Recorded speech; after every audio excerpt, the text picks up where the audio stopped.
Sisters, sisters, there were never such devoted sisters. Never had to have a chaperone, no sir. I'm here to keep my eye on her. Caring, sharing, every little thing that we are wearing. When a certain gentleman arrives from Rome, she wore the dress and I stay home. All kinds of weather we stick together, the same in rain or sun. Two different faces, but in tight places, we think and we act as one. Welcome to the Chilmark Library, and I'm really glad I turned the AC up earlier because there's a lot of us here. Thanks all for coming out to the library's evening lecture series. I'm sorry we don't have seats for everybody. Can you hear me way in the back? Welcome again. This is a really special event. All three of our readers, four of them, have come to our library for programs on their own. And so to have them all together at the podium in one event is really a rare treat. And I guess that's why we're so full. One of our special guests tonight, Jessica Harris, has a book coming out, and it's coming out soon. We don't have it yet at the library, but we will get a copy, called High on the Hog, A Culinary Journey from Africa to America. We have a lot of Jessica's books here at the library. They're fabulous, so look for this one. It'll be a real treat. And I'm just going to turn the microphone over to Jan Freeman, who is the editor of Paris Press, the publisher who put out the book Sisters, an Anthology. She'll tell you a little bit about the book and introduce our speakers lineup. Thanks so much.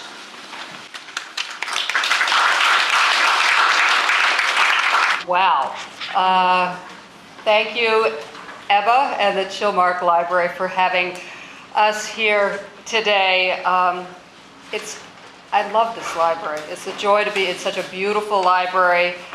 I was here with my tiny cousin, who's 2.5 years old, yesterday for story hour and singing and dancing. And today we'll have story hour for a slightly older crew, singing at the very end. And if you want to dance, that's fine, but it's optional. Singing is mandatory. All of you have lyrics for the Irving Berlin song Sisters in your program. So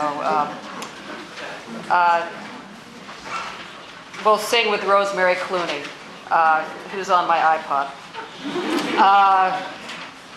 It's really a perfect way to celebrate the summer with a reading from Sisters, an Anthology, and it's a wonderful opportunity that all of us have this evening to hear three distinguished women, Carol Gilligan and Jessica Harris and Rose Styron, read prose and poetry from the anthology.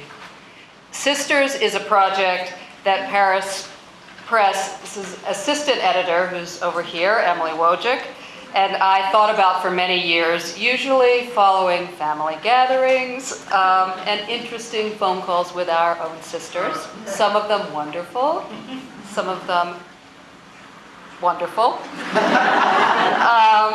One of my sisters, who I'm looking over here, is here, which I'm really thrilled about, and she's attending her first sister celebration, Carla. Emily and I spoke about the anthology for quite a long time, and then we would invariably be distracted by whatever book projects we were working on, and we would drift into whatever deadlines we were dealing with at the time. So anyway, for quite a long time, for really a few years, Emily and I talked about the idea of doing a Sisters anthology. It's such an incredibly rich subject, the subject of sisters, for those of you who have sisters and those of you who don't, but know people. Pretty much everybody knows people who have sisters. And when my friend Eva's eldest sister died of breast cancer, I wanted to give her a gift that would in some way be comforting at an incredibly devastating time in her life. And I discovered that there was only one book about sisters that was in print and available, and that was the photo essay book that was published by Running Press, called Sisters, that had been published about 10 years earlier. It's a wonderful photo essay book, but it didn't resonate in the right way for me in terms of giving a gift to my friend who was really just in the throes of the deepest sadness that I had experienced. So the day that Miriam died, I came back into the office, and Emily and I started this anthology. And we worked on it then for 2 years steadily, and it came out in December. The relationship between sisters is profound and almost always complex, and it shapes many of our lives, whether our relationships with sisters are close or filled with conflict, support, filled with rage, and or love, absent or present. Sisters are always nearby, thrumming through our hearts, our expectations, and our sense of place in the world. Each reading from sisters, each sister celebration, is as unique as the relationships conveyed in the book. Tonight we have Jessica Harris reading from a mother's point of view, talking about the relationship between two daughters and their relationship as sisters in Alice Walker's story, Everyday Use. And Rose Styron is reading from a younger sister's point of view in Dorothy Parker's letter to her older sister. And Carol Gilligan is reading from a full range, actually. The youngest in Grace Paley's and Audre Lorde's poems, and the older sister in Joan Baez's memoir, and some other pieces. And then I'll read poems by Lucille Clifton and Muriel Rukeyser, also from the point of view of the older sister.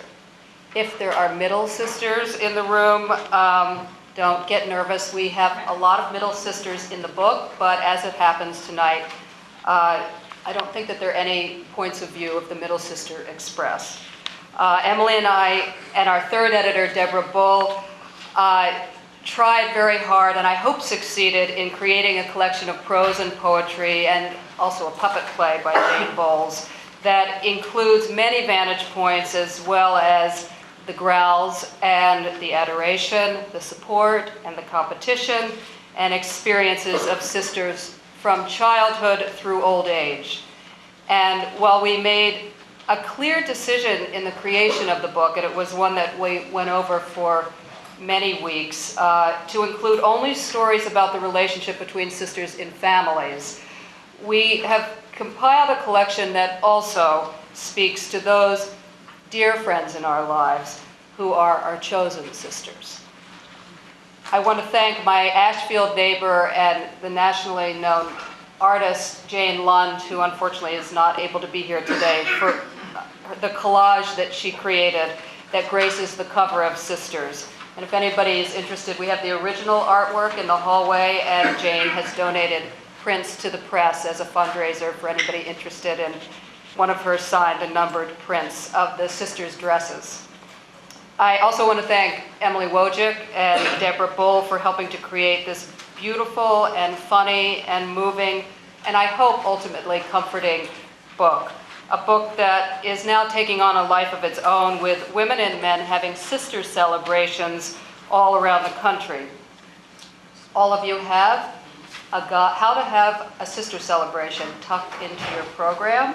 So contact me or talk to Emily afterwards.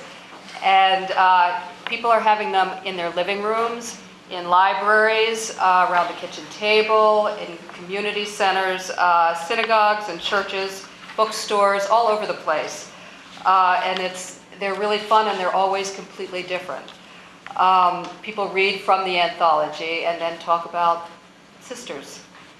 As some of you know, Paris Press is based in rural western Massachusetts in the foothills of the Berkshires. We are a literary press publishing groundbreaking yet overlooked literature by women writers. The press is a 501c3 and it exists partially from the sale of books, but primarily from the generosity of many individuals here in Massachusetts, here on Martha's Vineyard, as well as around the country, and through grants from private and public foundations. The press relies on support and generosity of individuals such as yourselves, and I hope that all of you will become a part of the community of Paris Press in some way, through volunteering, as donors, and always as readers. This evening, our great treat is with our three fabulous readers. Carol Gilligan is a psychologist and author of the landmark book In a Different Voice, and more recently, The Birth of Pleasure and the novel Kira. And with her son, Jonathan Gilligan, she is writing the libretto for Pearl, an opera based on the Scarlet Letter. Jessica Harris is a culinary historian and the author of 11 books, including The Martha's Vineyard Table, The Africa Cookbook, Tastes of a Continent Beyond Gumbo, and most recently, and perfect for summer and literally hot off the press, rum drinks. 50, this looks so delicious, 50 Caribbean cocktails from mojito to rum daisy. And a narrative history of African Americans and food high on the hog. We have this picture of the cover of the book, is forthcoming in January and looks really fabulous. Rose Styron is a poet and a human rights activist, as well as a journalist. She's the author of 3 books of poetry, From Summer to Summer, Thieves' Afternoon, and By Vineyard Light. She's finishing a new collection of poetry and embarking on a memoir, and is also preparing a volume of William Styron's letters. And if any of you here have letters that William Styron wrote to you, please talk to Rose after the reading. Following the readings, as I mentioned, we'll all sing Sisters by Irving Berlin, along with Rosemary Clooney, who is on my iPod. So please belt it out. And I hope that you'll all stay after and share your own sisters' stories with each other, and we'll be happy to sign your books, and we have lots of them in the hallway. And they're great gifts for daughters, nieces, friends, aunts, cousins, pretty much the full gamut. And lots of men like this book as well. I want to offer my special thanks to Emily Wojcik, wherever you are, and Sarah Green, our summer intern from Smith, for coming from Northampton for the reading tonight. And thanks also to my cousin Ann Slater, someplace in the back, and my uncle Bruce Slater for their help as well. And I'm really thrilled that my youngest sister, Carla, is here from Atlanta with her 2 daughters. Carla has been a great champion of sisters in all ways. And I'd like to dedicate this reading and this celebration of sisters to my Aunt Marcy Slater, who lived in Chilmark and really loved this library and loved and was loved by many of you here today. And now I will begin with Lucille Clifton and her poem, Sisters, which she dedicated to her half-sister, Elaine Phillip. Lucille, who, as many of you know, died this spring and was a very, very great poet, wonderful poet, and a friend to Paris Press, and was excited about the publication of this book and suggested that we use this poem in this anthology. So it's an honor to read Lucille Clifton's poem dedicated to Elaine Phillip, her sister on her birthday. Me and you be sisters, we be the same.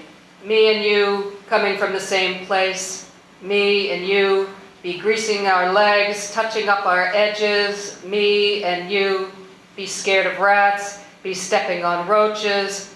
Me and you come running high down Purdy Street one time, and Mama laugh and shake her head at me and you. Me and you got babies, got 35, got black, let our hair go back, be loving ourselves, be loving ourselves, be sisters. Only where you sing, I poet.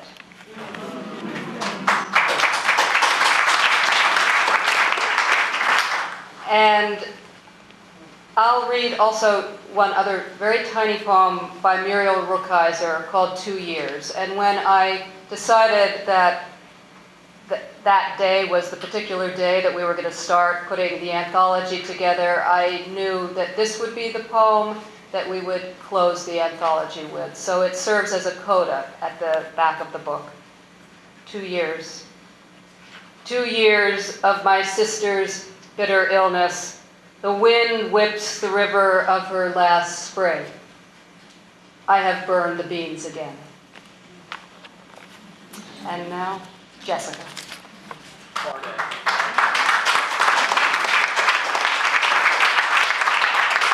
First of all, thank you, Jan, for asking me.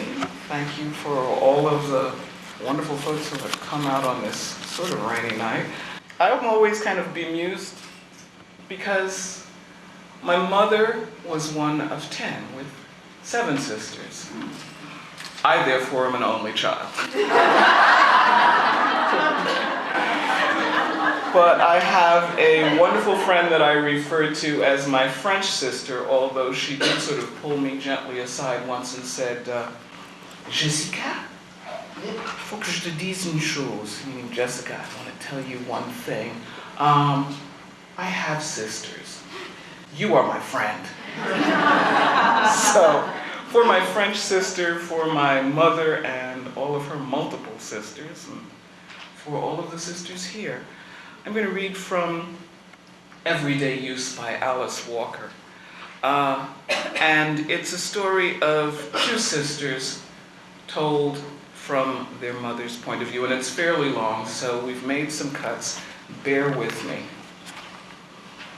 The dedication is for your grandmama. I will wait for her in the yard that Maggie and I made so clean and wavy yesterday afternoon. A yard like this is just more comfortable than most people know. It's not just a yard, it's like an extended living room. When the hard clay is swept clean as a floor and the fine sand around the edge is lined with tiny irregular grooves, anyone can come and sit and look up into the elm tree and wait for the breezes that never come inside the house. Maggie will be nervous until her sister goes. She will stand hopelessly in corners, homely and ashamed of the burn scars down her arms and legs, eyeing her sister with a mixture of envy and awe. She thinks her sister has held life always in the palm of one hand, that no is a word the world never learned to say to her. How do I look, Mama? Maggie says, showing just enough of her thin body enveloped in a pink skirt and red blouse for me to know she's there, almost hidden by the door. Come out into the yard, I say.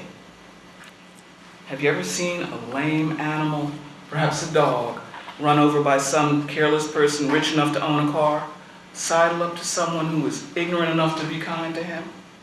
That's the way my Maggie walks. She's been like this, chin on chest, eyes on ground, feet in shuffle, ever since the fire that burned the other house to the ground. But when Dee comes, I will meet. But here they are. Maggie attempts to make a dash for the house in her shuffling way, but I say, stay her with my hand. Come back here, I say. And she stops and tries to dig a well in the sand with her toe. It's hard to see them clearly through the strong sun, but even the first glimpse of leg out of the car tells me it is Dee. Her feet were always neat-looking, as if God himself had shaped them with a certain style.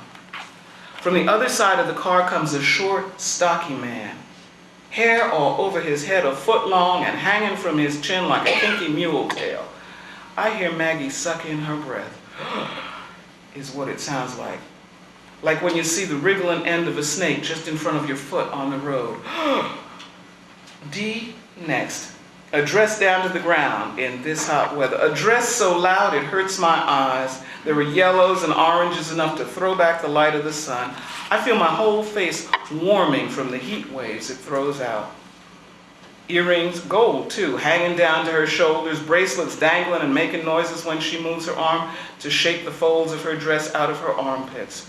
The dress is loose and flows. As she walks closer, I like it.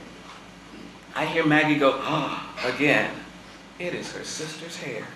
It stands straight up like wool on a sheep. It is black as night, and around the edges are two long pigtails that rope about like small lizards disappearing behind her ears. "Wasuzo Chineo," she says, coming on in that gliding way the dress makes her move. The short, stocky fellow with the hair to his navel is all grinning as he follows us up with, "Assalamu alaikum, my mother and sister." He moves to hug Maggie, but she falls back, right up against the back of my chair. I feel her trembling there, and when I look up, I see the perspiration falling off her chin. "Don't get up," says Dee. Since I am stout, it takes something of a push. You can see me trying to move a second or two before I make it. She turns, showing white heels through her sandals, and goes back to the car. Out she peeks next with a Polaroid. She stoops down quickly and lines up picture after picture of me sitting there in front of the house with Maggie cowering behind me. She never takes a shot without making sure the house is included. When a cow comes nibbling around the edge of the yard, she snaps it and me and Maggie and the house. Then she puts the Polaroid in the back seat of the car and comes up and kisses me on the forehead. Meanwhile, Assalamu alaikum is going through motions with Maggie's hand. Maggie's hand is as limp as a fish and probably as cold despite the sweat, and she keeps trying to pull it back. It looks like Assalamu alaikum wants to shake hands, but wants to do it fancy. Or maybe he don't know how people shake hands. Anyhow, he soon gives up on Maggie. "Well," I say, Dee. "No, Mama," she says, "not Dee. Wanjero le Wanika Kimanjo." What happened to Dee, I wanted to know. "She's dead," Wanjero said. "I couldn't bear it any longer, being named after the people who oppress me." "You know as well as me you was named after your aunt, Dicey," I said. "Dicey is my sister. She named Dee. We called her Big D after Dee was born." "But who was she named after?" asked Wanjero. "I guess after Grandma Dee," I said. "And who was she named after?" asked Wanjero. "Her mother," I said, and so Wanjero was getting tired. "That's about as far back as I can trace it," I said, though in fact I probably could have carried it back beyond the Civil War through the branches. "Well," said Assalamu alaikum, "there you are." I heard Maggie say. "There I was not," I said. "Before Dicey cropped up in our family, so why should I try to trace it that far back?" He just stood there grinning, looking down on me like somebody inspecting a Model A car. Every once in a while, he and Wanjero sent eye signals over my head. "How do you pronounce this name?" I said. "Oh, you don't have to call me by it if you don't want to," said Wanjero. "Why shouldn't I?" I asked. "If that's what you want us to call you, we'll call you." "I know it might sound awkward at first," said Wanjero. "I'll get used to it." Ream it out again. Well, soon we got the name out of the way. Assalamu alaikum had a name twice as long and 3 times as hard. After I tripped over it 2 or 3 times, he told me to just call him Hakim a barber. I wanted to ask him was he a barber, but I really didn't think he was, so I didn't ask. "You must belong to those beef cattle peoples down the road," I said. They said Assalamu alaikum when they met you too, but they didn't shake hands. Always too busy. Feeding the cattle, fixing the fences, putting up salt lick shelters, throwing down hay. When the white folks poisoned some of the herd, the men stayed up all night with rifles in their hands. I walked 1.5 miles just to see that sight. Hakim a barber said, "I accept some of their doctrines, but farming and raising cattle is not my style." They didn't tell me, and I didn't ask whether Wanjero D had really gone and married him. We sat down to eat, and right away he said he didn't eat collards, and pork was unclean. Wanjero, though, went on through the chitlins and cornbread, the greens and everything else, She talked a blue streak over the sweet potatoes. Everything delighted her, even the fact that we still used the benches her daddy made for the table when we couldn't afford to buy chairs. "Oh, Mama," she cried, and turned to Hakima Barber. "I never knew how lovely these benches are. You can feel the rump print," she said, running her hands underneath her and along the bench. Then she gave a sigh and her hand closed over Grandma Dee's butter dish. "That's it," she said. "I knew there was something I wanted to ask you if I could have." She jumped down from the table and went into the corner where the churn stood, and the milk in it clabbered by now. She looked at the churn and looked at it. "This churn top is what I need," she said. "Didn't Uncle Buddy whittle it out of a tree y'all used to have?" "Yes," I said. "Uh-huh," she said happily, "and I want the dasher too." "Uncle Buddy whittled that too?" asked the barber. Dee Wanjero looked up at me. "Aunt Dee's first husband whittled the dasher," said Maggie, so low you couldn't hear her. "His name was Henry, but they called him Stash." "Maggie's brain is like an elephant's," Wanjero said, laughing. "I can use the churn top as a centerpiece for the alcove table," she said, sliding the plate over the churn. "And I'll think of something artistic to do with the dasher."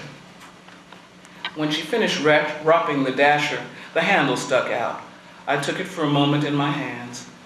You didn't even have to look close to see where hands pushing the dasher up and down to make butter had left a kind of sink in the wood. In fact, there were a lot of small sinks. You could see where thumbs and fingers sunk into the wood. It was a beautiful light yellow wood from a tree that grew in the yard where Big D and Stash had lived. After dinner, Dee Wanjero went to the trunk at the foot of my bed and started rifling through it. Maggie hung back in the kitchen over the dishpan. Out came Wanjero with 2 quilts. They had been pieced by Grandma Dee and Big D and me, and hung them on the quilt frames on the front porch and quilted them. One was in the Lone Star pattern, the other was Walk Around the Mountain.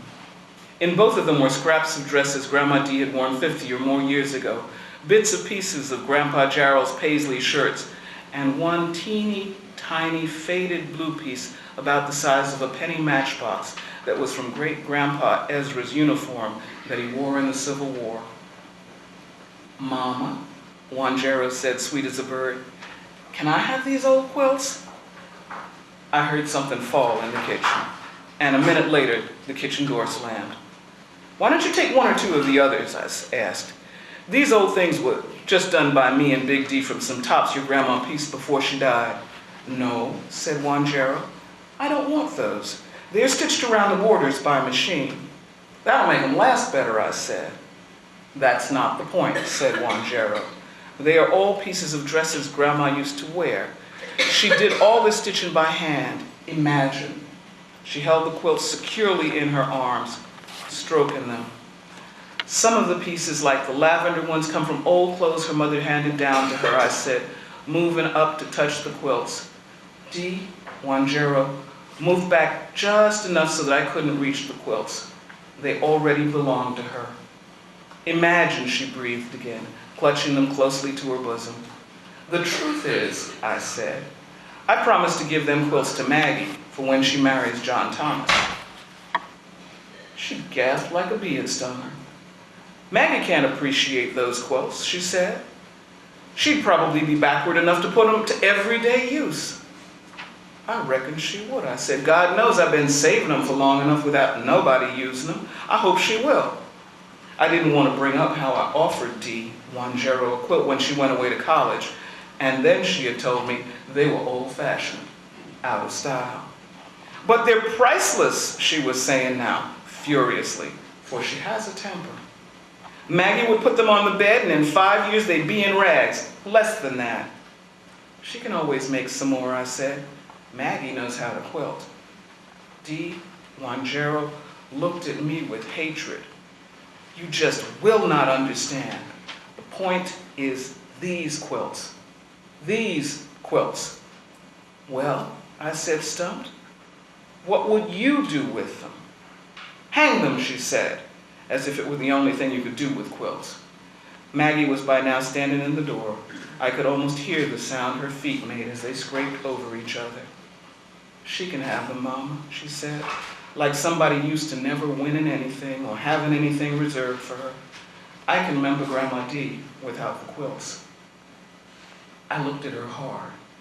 She had filled her bottom lip up with checkerberry snuff, and it gave her face a kind of dopey hangdog look.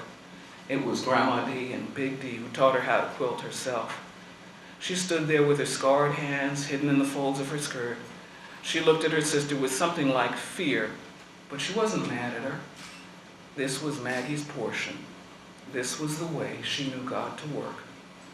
When I looked at her like that, something hit me in the top of my head and ran down to the soles of my feet, just like when I'm in church and the Spirit of God touches me and I get happy and shout. I did something I had never done before. Hugged Maggie to me, then dragged her on into the room, snatched the quilts out of Miss Wangero's hands, and dumped them into Maggie's laps. Maggie just sat there on my bed with her mouth open. Take one or two of the others, I said to Dee. You just don't understand, she said, as Maggie and I came out to the car. What don't I understand, I wanted to know. Your heritage, she said. And she turned to Maggie, kissed her, and said, you ought to try to make something of yourself too, Maggie. It's a new day for us. But from the way you and Mama still live, you'd never know it. She put on some sunglasses that hid everything above the tip of her nose and chin. Maggie smiled, maybe at the sunglasses, but a real smile, not scared. After we watched the car dust settled, I asked Maggie to bring me a dip of snuff, and then the two of us just sat there, enjoying, until it was time to go into the house and go to bed.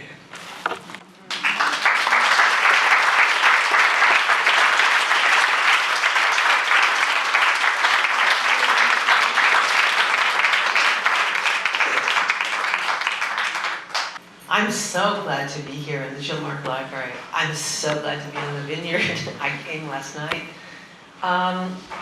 And Jessica, I too am an only child. So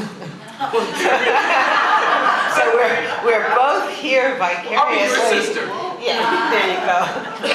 My mother was one of 6, and actually she had a twin sister. And I was just thinking today, I have 3 sons, but I have 2 granddaughters among my 6 grandchildren, and neither of them have sisters. So I was really thrilled when Jan called and said, "Would I read tonight?" Because I always wanted a sister. So I'm going to read 5 poems from this wonderful, wonderful anthology. And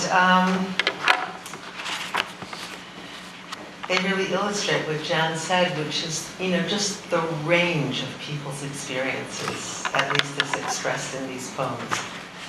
So I'm going to begin with a poem I just adore. It's by Maxine Cumin, and it's called The Last Good War.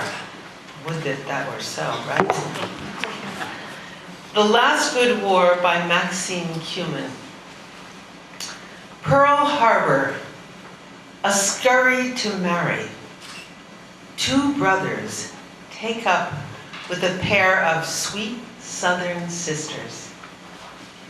Antebellum manners, mouths that plaster rumors on the brother's sister, younger than summer. They never aspired to the 7 sisters. Claims she is sleeping with her professor. When the pater familias bursts a main artery, leaving a tangled will, read the next chapter in the lives of 2 brothers who married 2 sisters. Imagine which sister undoes the tether. Which couple keeps the house with the wisteria twining the back fence they bought together? Brothers, oh brothers, how could you go bitter? Go without speaking, 1 winner, 1 debtor. Less than a year fells taker and giver, but the widows remain. Their old quarrels fester, as into their 90s they flourish. The sisters, whose sweet southern manners won them 2 brothers.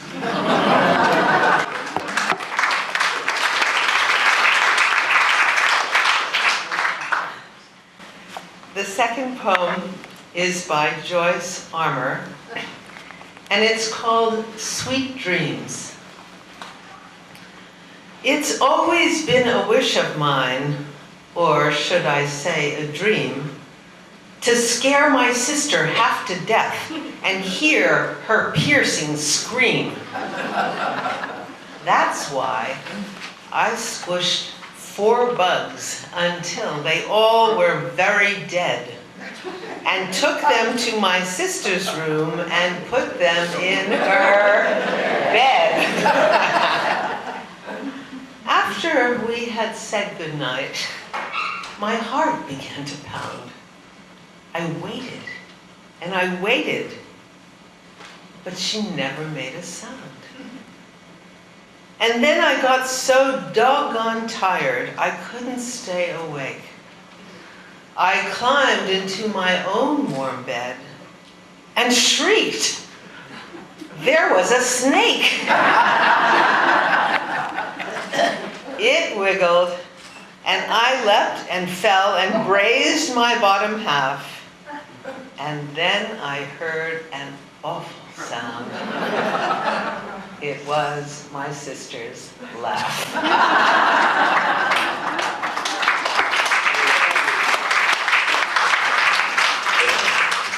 The third poem is by Audre Lorde. It's called A Family Resemblance. My sister has my hair, my mouth, my eyes, and I presume her trustless. When she was young and open to any fever, wearing gold like a veil of fortune on her face, she waded through each rain a dream of light. But the sun came up, burning our eyes like crystal, bleaching the sky of promise, and my sister stood black, unblessed, and unbelieving, shivering in the first cold snow of love. I saw her gold become an arch where nightmare hunted down the porches of restless night. Now, through echoes of denial, she walks a bleached side of reason. Secret now, my sister never waits, nor mourns the gold that wandered from her bed. My sister has my tongue and all my flesh unanswered, and I presume her trustless as a stone.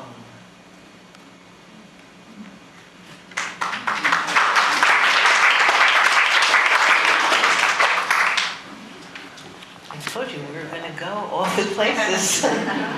Now, from Grace Paley, I needed to talk to my sister.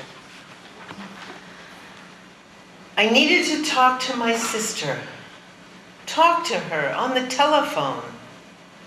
I mean, just as I used to every morning, in the evening too, whenever the grandchildren said a sentence that clasped both our hearts.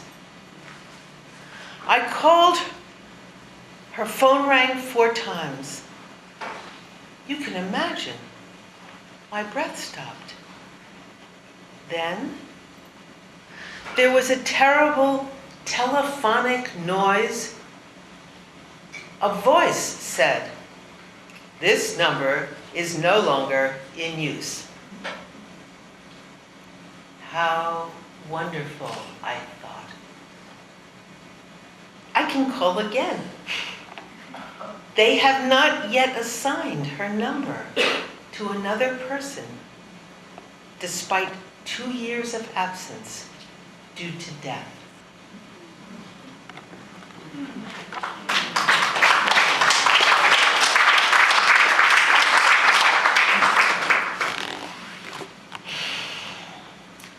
And I'm going to end with Joan Baez, and this is from her book, Daybreak. This is where the print gets too small. I began to grow very fond of the bearded guru with the goat laugh. I felt he might have answers that no one else had. I asked him how I could learn to get along with my sister Mimi. She was 12 then and very beautiful, and we fought all the time. Not in a big way, but by nasty little put-downs and ugly faces, and once in a while, nail marks left in each other's arms. It seemed so endless and unkind. Iris had to pretend that it was the last hour of her life, as, he pointed out, it might well be. So I tried out his plan. Mimi reacted strangely at first, the way anyone does when a blueprint is switched on him without his being consulted. I learned to look at her, and as a result, to see her for the first time. I began to love her. The whole process took about one summer. It's curious, but there is perhaps no one in the world as dear to me as Mimi. Thank you.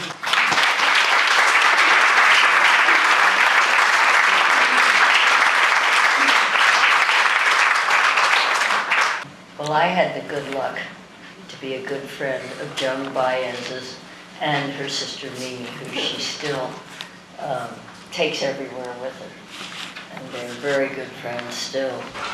When Bill and I first set foot on the vineyard 50 years ago or so, Lillian Hellman, who we met in Rome after our wedding, spotted us coming off the ferry.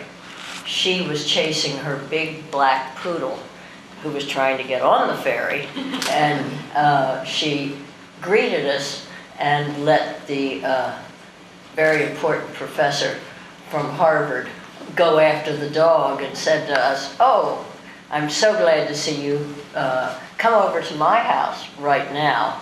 Dashiell Hammett is there and you'll want to meet him." So we went over to meet Dashiell Hammett, who you know wrote The Glass Key and The Maltese Falcon. We were great fans of his. And we had our 2-year-old Susanna with us, and she sat on his lap.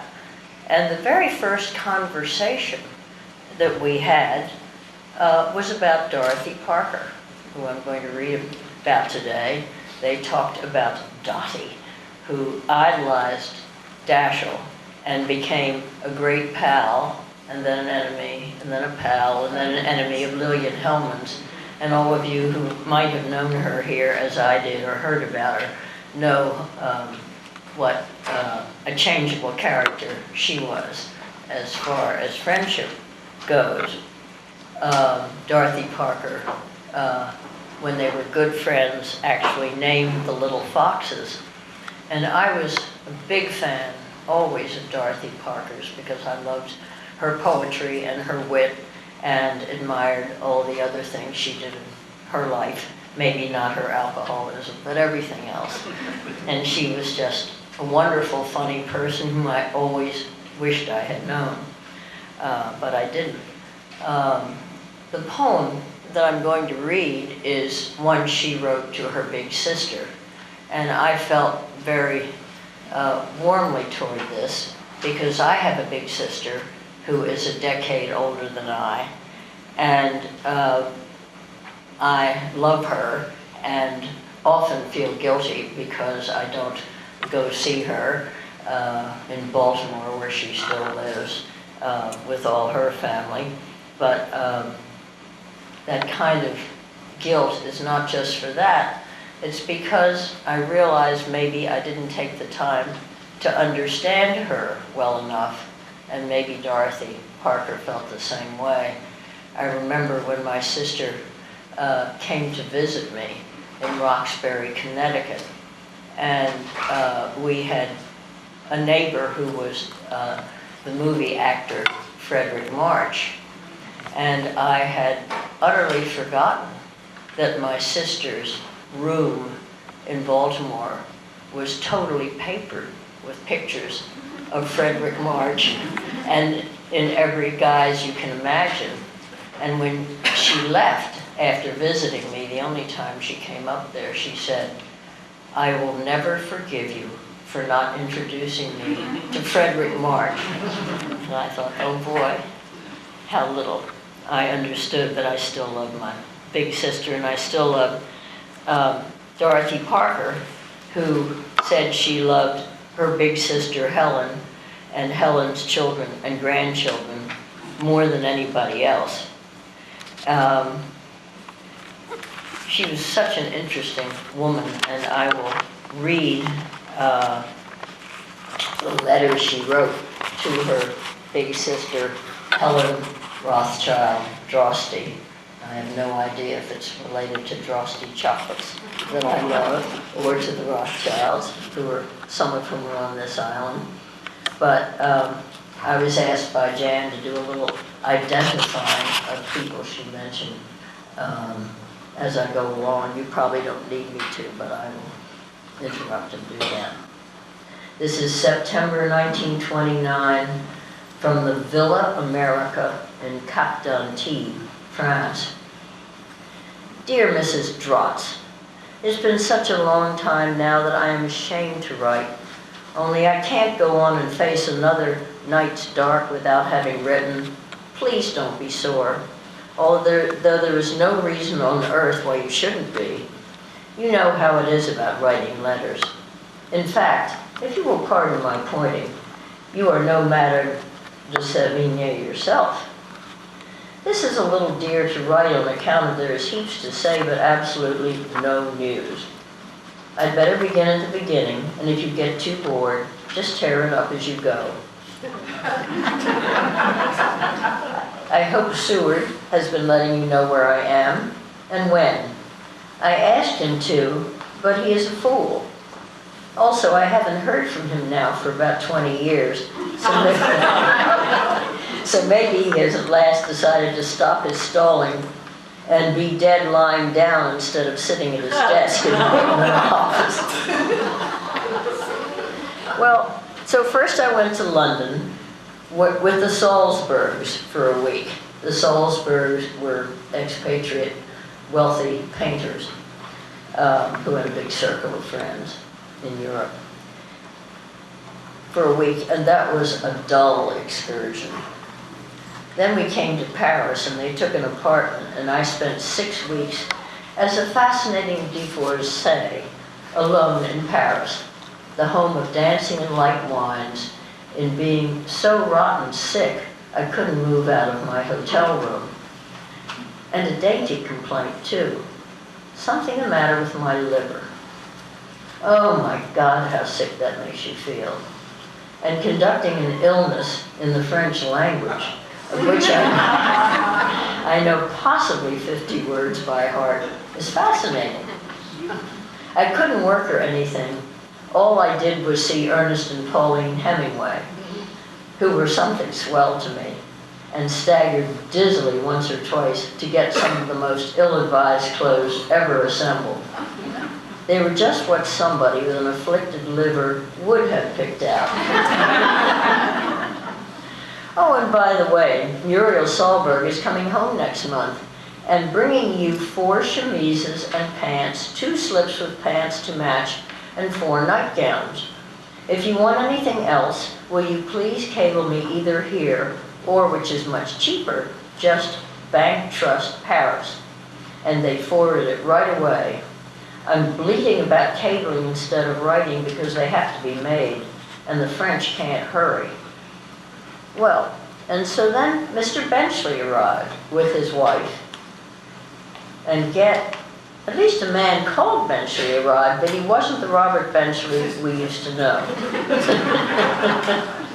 He simply can't speak in the presence of his bride. And who could? Oh my God, what a woman. Oh my God, what a woman. So they are coming here to inhabit the Murphys' farmhouse for the summer. And I was coming here to visit the Murphys, and I motored here from Paris with them, a 4-day jaunt, given over to providing educational advantages to the children.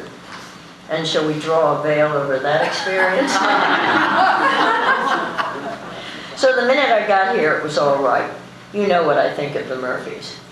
The Murphys are, I'm sure you know Gerald and Sarah Murphy, who were expatriates, who were painters, who had a wonderful circle of friends on the Riviera where their house was, which included Hemingway's, Fitzgerald's, Benchley's, and so forth. I think this is the loveliest place in the world.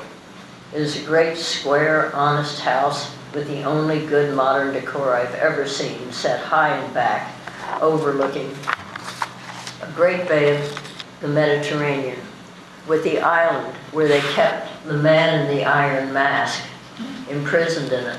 Did you all ever see that movie? I think I must have seen it 6 times as a kid. I had their little guest house, which is a little Normandy farmhouse, only with plumbing and electricity, exquisitely furnished and set in the midst of fig trees, all full of purple fruit. Except I hate figs and anything. And I got to be able to work like a fool and also to be able to swim 2 kilometers a day. As Gerald said, striking out for Corsica with a Bailey's Beach stroke, as in knitting. It was just simply swell to be here. Antibes, in fact, the whole Riviera was terrible. Every tripe was here, including Peggy Joyce, Rosie Dolly, and Jack Gilbert and Bride. Peggy Joyce and Rosie Dolly was one of the Dolly sisters who started out in the Ziegfeld Follies and went on to other kinds of dancing and scandals. And Peggy Joyce, I think, also started in the Ziegfeld Follies. She was an actress. And Jack Gilbert was quite a good poet. Jack Gilbert and Bride. There's a pretty romance. The lady entertained a dinner of 38 British nobility by saying she must have been crazy when she, a great artist, married that ignorant ham, and concluded her discourse by throwing a glass at him. But we went out scarcely at all and didn't see anybody. Only once did I step out with Mr. B, who was in swell shape, for he had just seen Carol. She was in Cannes on holiday with her beau, and she cut him dead. I don't know who Carol is, do you? Okay. And I don't even feel embarrassed about it, because I can't tell you how little sex means to me now. Or at least I can't tell you how little I think sex means to me. And polo players wouldn't count anyway. And then came the pretty day when I found that I had in the world exactly 1,000 francs, or, if the wind is in the right direction, $40.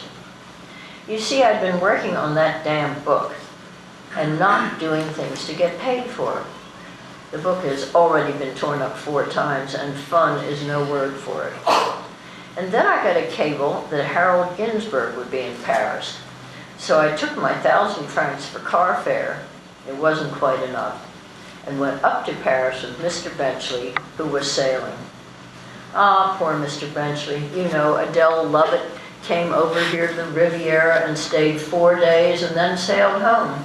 It was just to see him, which she did not accomplish.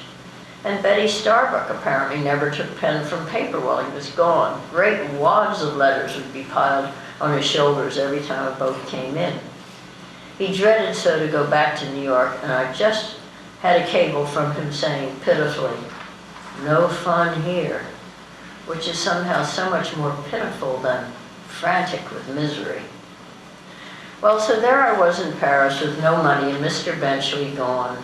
The Solbergs lent me their apartment because they were going away. And is that a good gloomy hovel? And the Ginsbergs came. Harold Ginsberg was Viking Press, and some of you probably know his son Tom, who comes here. Harold didn't say one word about a further advance, and I got one of my pretties where I couldn't utter the word money, and everything was just corking.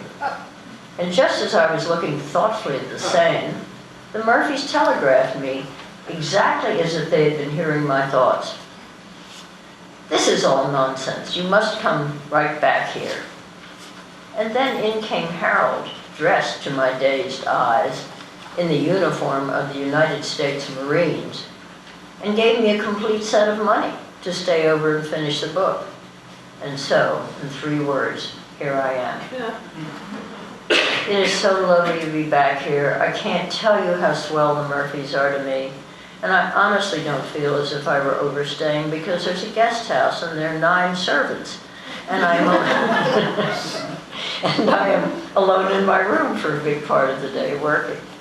There were lots of plans to go to Vienna later on, and then they have been lent an apartment to Moscow, where I should rather go than any place in the world, although it is a far cry from snow-clad Russia to my fur coat, which is in your closet.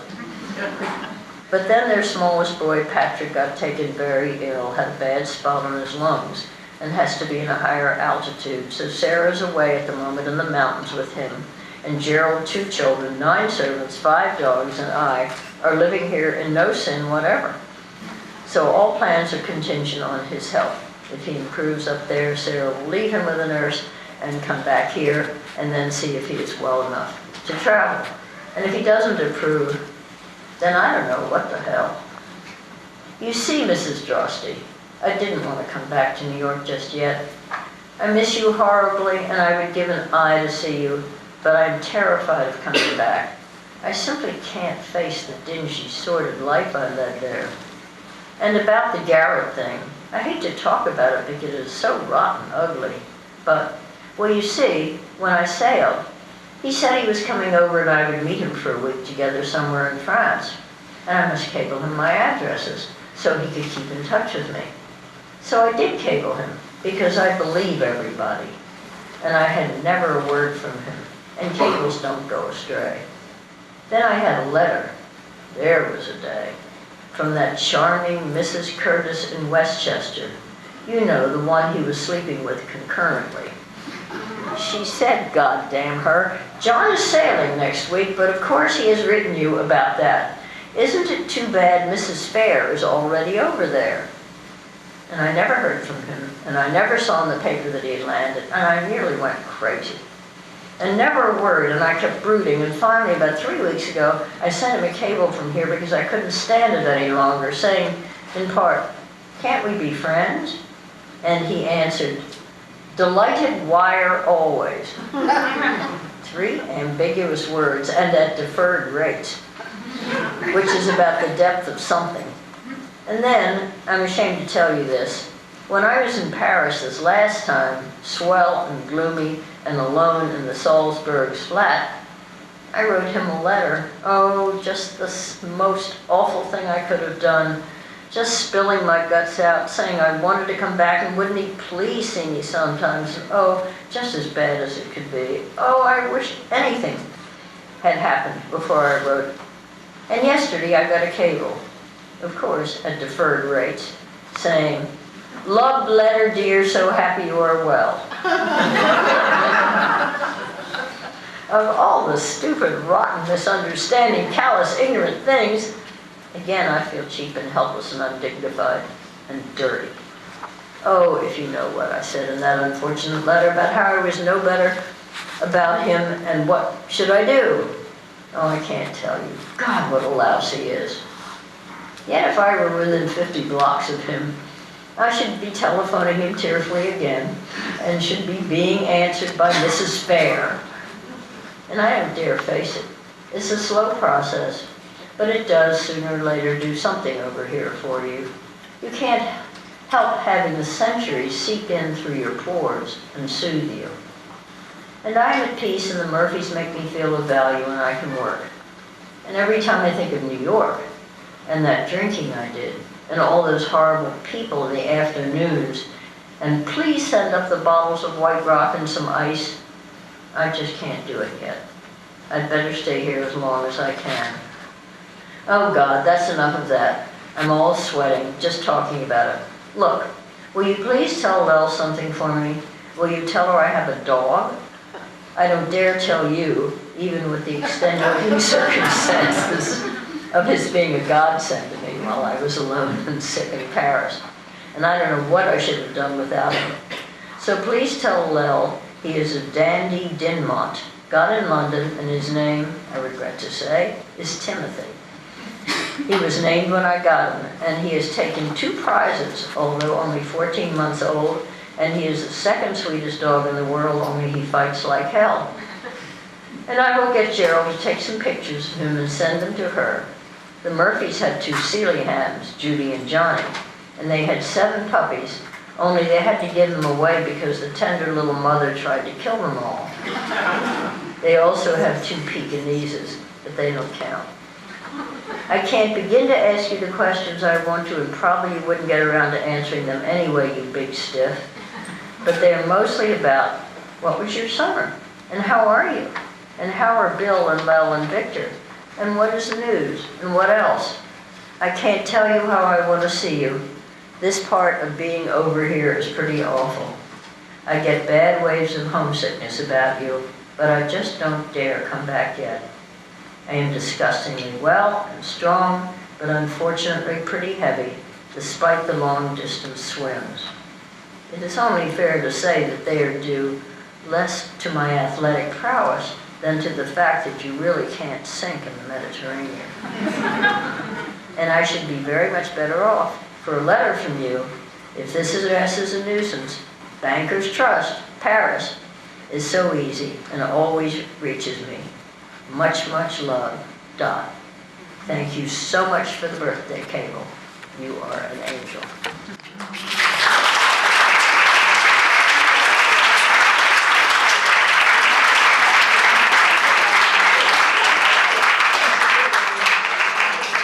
Thank you very much. Okay. Sisters, sisters, there were never such devoted sisters. Never had to have a chaperone, no sir. I'm here to keep my eye on her, caring, sharing, every little thing that we are wearing.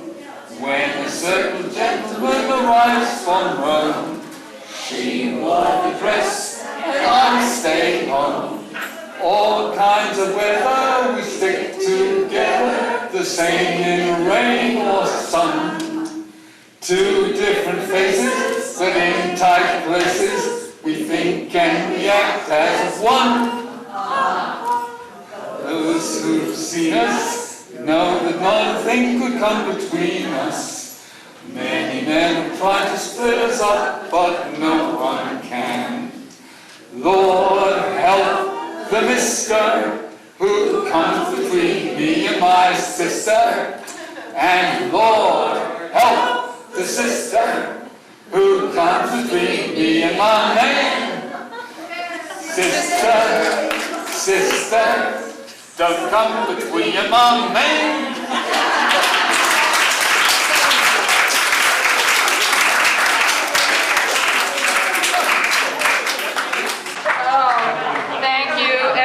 For coming. Thank you, kind sir, for leading us and sisters, and thank you all for being here today and chat about your sisters.